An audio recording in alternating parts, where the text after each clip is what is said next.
The Brewers game is over, and now the longest-running postgame in Milwaukee is on the air. This is the Fan Baseball Postgame Show, presented by Blaine's Farm and Fleet. Now, along with Steve Sparky Pfeiffer, here's Tim Allen on SportsRadio 105.7 FM, The Fan. It is a final from Philadelphia, and the results are good. A Brewers victory in Game 3 of this 4-game set, earning at least a split on the road in Philadelphia. And welcome, everybody.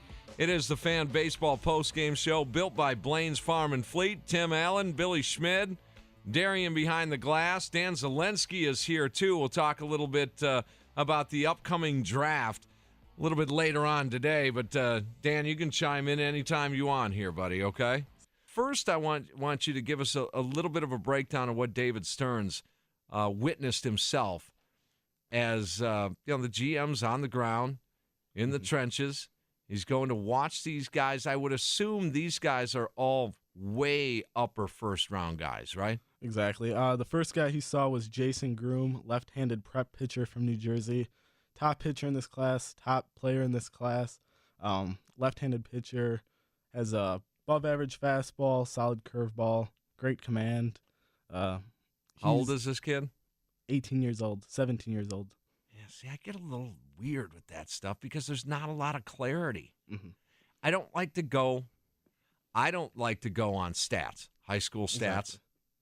because they can be the most deceiving numbers you can possibly find. Now, there's some truth in numbers to a degree, but I'm sure they showcase out, and they scientifically they're picked and poked and prodded, and you can find out a lot about them. But I'm a little leery of those high school pitchers. I will just throw out there Mark Rogers as an example. You saw how that thing worked out. Exactly. Well, that's why too. Like in this year's draft, Jason Groom and other prep pitcher Riley Pint, top two players in this class, but they're falling in the draft because teams are skittish to take that prep arm. They want to take that college arm who's a safer pick or a college position player. A little more clarity, a little more age. I think you do learn, but man, there's been some really, really good high school pitchers that come on. Well, but look at him like, whoa. That guy's a monster. Exactly. Who else is there? Sabathia was one. Yeah, he would be another one. So check this out. All right, since 2002, and I think it's safe to say that these guys would still be in the major leagues, and some guys are in the major leagues right now, performing very, very well, if not superstar kind of players, that were drafted from 2002 on, obviously. All right, so these are just the top 3 rounds of pitchers that were drafted by the Brewers. See how many household names you got here. You'd think you'd hit on just, I don't know. This is since 2002. You'd think you'd hit on just 2. Is that too much to ask? To a draft or overall? 2 in the last 3 14. times 14 is what? I mean, add up the pitchers. Probably since 2002. 20, yeah. You're looking at 20, 30 players. Yep. You think 2 would hit? To be really good. I'm not just saying a Mike Fiers type. Yeah, exactly. Just to be really, really good. Just to find that diamond, find that superstar. 2002, a third-rounder, Eric Thomas, selected by your Brewers. Okay. So in the top 3 rounds, meaning they only had one pitcher, and that was in the 3rd round that year. 2003, no pitchers taken in the top 3 picks. Okay? Kind of hard to miss there. 2004, first rounder, 5th overall, Mark Rogers. Bust. He was a bust. 5th overall selection in all of baseball, Billy. Yeah, that one hurts. 2nd round, how about this one? Giovanni Gallardo. Nice little comeback, nice little pick-me-up in the 2nd round, right? Mm-hmm. I think he was successful. I think you could maybe call him a star a little bit. He was an all-star. He was a local star. Yeah. a superstar. No. Not a superstar. Right. No. Star, though. For sure. Okay. Third round that year, Joshua Pep. Okay. Huh? Ooh. Yeah. Okay, 2005. Third rounder, Will Inman. Nope. 2006, Jeremy Jeffress. Nope. Not for where they picked him. Took a roundabout way to have the Brewers achieve success with him as a closer now, 15 so far this year after today's game. Did help with the Zach Greinke deal, did he not? Mm-hmm. So he helped in that regard. But just as your number one, your first rounder, Jeremy Jeffress, flamed out. Nope. 2007, no pitchers in the top three. 2008, Jake Odorizzi. Helped out in the Zach Greinke deal. Helped in the deal. So, but basically, no. Supplemental area that same year, Odorizzi, Evan Fredrickson. Bust. Major bust. Nope. Second rounder, Seth Lintz. These are all top 3 rounds of the draft pitchers drafted by your Brewers. Cody Adams? Anyone? Next. 2009, Eric Arnett. Nope. Remember the big dude out of, Indiana? Yep. There might be your first mistake. Stay away from the Big Ten. And I'm serious. The dominant baseball conference, right? Yeah, exactly. Exactly. A mighty baseball conference. Supplemental in that same year, Kyle Heckathorn. Nope. Oh, yeah, he's a big name. 2010, Dylan Covey. Jerk. Well, I don't know, man. I know. Him and his family kidding. freaked out over The diabetes. Yep. And, I guess I get that. But Tough situation to be in. Still a failure. Mm-hmm. Yep. Didn't sign him. Don't have a player. Look, sometimes signability is key here, too. Let's see. Jimmy Nelson that year. Okay. Now we're talking. Still developing, but now we're talking. I think there's a success there. Him, Giovanni Gallardo, right? Those. Did I miss something? These are the only 2 so far? And that we're already from 2002 to 2010 already in our little rundown here. So we've got 2 that are maybe. Let's see. Tyler Thornburg that year, too. So Jimmy Nelson, Tyler Thornburg, same year. Superstar? Mm-mm. Took a roundabout way to start achieving success in a Brewers uniform. A long time, too. And a long time. So, no. 2011. Taylor Youngman. No. Jed Bradley. Nope. Cash considerations or a player to be named later. Was just traded yesterday. That was 12th and 15th overall. Ay. Gosh. Jorge Lopez in the second round, 2011. Still developing, but yeah, maybe. Got some talent. Maybe. Struggling at AAA, though. Yeah, he is. So are we still at 2? Yes. Fair picks. Drew Gagnon, that same year, 2011. No. Let's see, 2012. Zach Quintana in the third round. God bless you. Yeah. Thank you. 2013, second rounder, Devin Williams, still developing. Now, once we get to 2013 here, I think it's safe to say that the jury's out, wouldn't you? Mm-hmm. Yep. But from 2002 all the way to here we are at 2013, Barrett Aston. Let's see, 2014, Cody Medeiros. Third rounder, Cy Snead. Cy Snead, they traded for Jonathan Villar. That might be the best pitching pick they That's the had. best one we have. Right. 2015, last year, supplemental, Nathan Kirby, Cody Ponce, Nash Walters. I like that crew, Dan. I really do, last year's pitching draft. I do. I really do. So there's all the pitchers that have been drafted in the top 3 rounds for your Milwaukee Brewers since 2002. Now, to be fair, I think we should actually do this for every team to be fair about it. Mm-hmm. But my guess is we're going to find a couple of diamonds in that rough. That's my guess. Mm-hmm. And if you call Giovanni Gallardo a diamond, You're shopping at the wrong jewelry store. maybe. You might be right, Bill. But that, you know what? Quite frankly, that has been miserable for the Brewers. Yeah. And we're talking some of these guys were 5th, 6th, 7th, 10th, 12th picks overall. And you didn't even hit on them to even have a 2, 3, 4-year window of success with these guys. Boy, that's just, that needs to improve. I'm assuming it will, but it can't hardly get any worse, in my opinion. And maybe, as I say, well, during the break here, Dan, I just want you to arbitrarily pick another team. What do you, like, I don't know, Pittsburgh? Sure. Let's pick them. They pretty comparable to the Brewers? Sure. I'm just throwing out a parallel. Yeah, they've had a few higher picks, but kind of same situation, I guess. Same situation. Okay, similar situation. Similar. I don't think it's exact, No. but a similar situation. Do the same thing since 2002. Just take a look around. You don't have to write down all of them.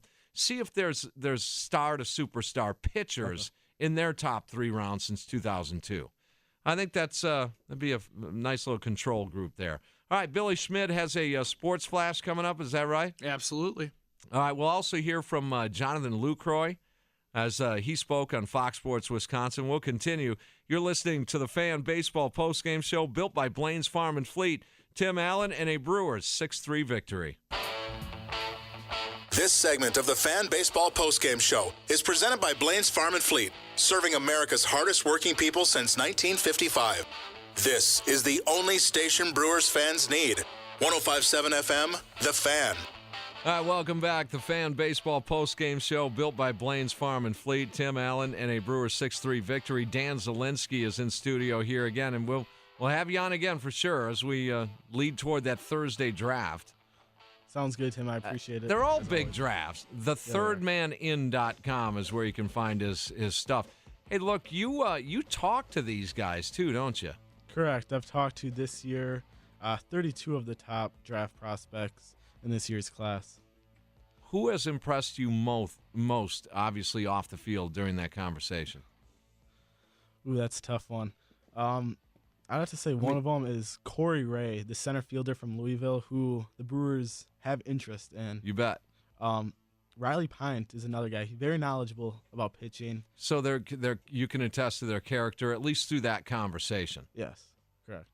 Yeah, there's character to me. Mm-hmm. I guess when I was younger, I didn't look so much into character because it was just all about physical talent. You start getting a little older and wiser and more experienced, and you realize that good character guys are good character guys because that's a good decision to make. And good decision makers tend to make good decisions. And when you need to do extra work or extra video or extra BP or extra working out or putting good quality stuff into your body, things like that, they typically are good character guys. Wouldn't you agree? I agree. That's why teams also tend to select those college guys because they're a little bit more predictable with their character instead of drafting a 17, 18-year-old kid straight out of high school, give them a big signing bonus. Who knows what's going to happen with that? Johnny Manziel. Exactly. I mean, put a bunch of money in this guy's pocket and look what happens. Mm-hmm. I'd like to try, though. I'd like to see what happens to Billy Schmidt here with, 10 to 12 million in his pocket. I don't know how much you'd be seeing me, though. That's it.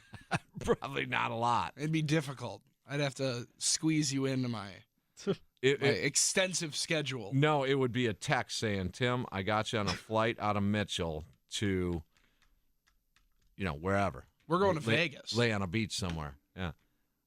So if you're, Dan, since you've been talking to these guys, analyzing the draft, who then is the Brewers selection at number 5? Ooh, they've been rumored to be interested in about 5 guys. I don't see how they could pass on a guy like a Jason Groom or Riley Pint. But Jason Groom, again, just to pick up our listeners on this, is who? Left-handed prep pitcher from New Jersey. We talked about him. We've talked about him extensively. Yeah, he's big dude. Yep, great fastball, curveball combination, clean delivery, solid control. He's, again, one of the best prospects. He is the best prospect in this draft class. So you put him next to Cody Medeiros, and how does he match up? I think he would be already better than Cody Medeiros. Already better than Cody right now? Probably. He would probably be the number. You could probably make a case he would be right behind. If you say maybe Josh Hader is the best pitching prospect, I think you could make a case that Jason Groom would be number 2. Okay. Wow. I mean, the Brewers don't really have. But do you think he'll fall? Is he going to fall to number 5?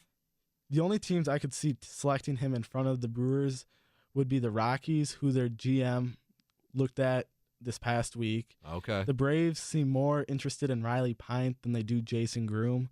So I think the Rockies would be the only one who would select him in the top 5 besides the Brewers.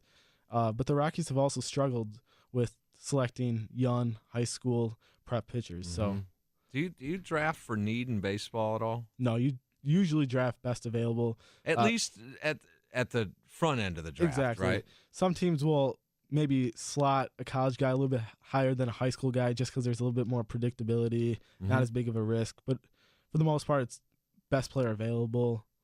Some teams just prefer college over high school. It all depends. At some point, they're going to have to go down and get a first and a third baseman. I mean, they're just going to have to.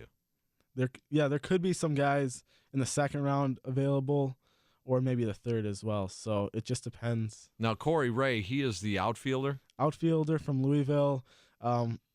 Some teams are kind of questioning, can he play center field in the pros? But right now it seems like he would be a center fielder, kind of a 20-20 guy, hit for average towards the top of the lineup. I'm just wondering, though. They've got Phillips. They've got Monte Harrison. Trent Clark.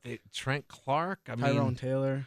They've got a lot of chances there of outfielders. That's why, if I was David Stearns, I'd select Jason Groom there, or even Riley Pint.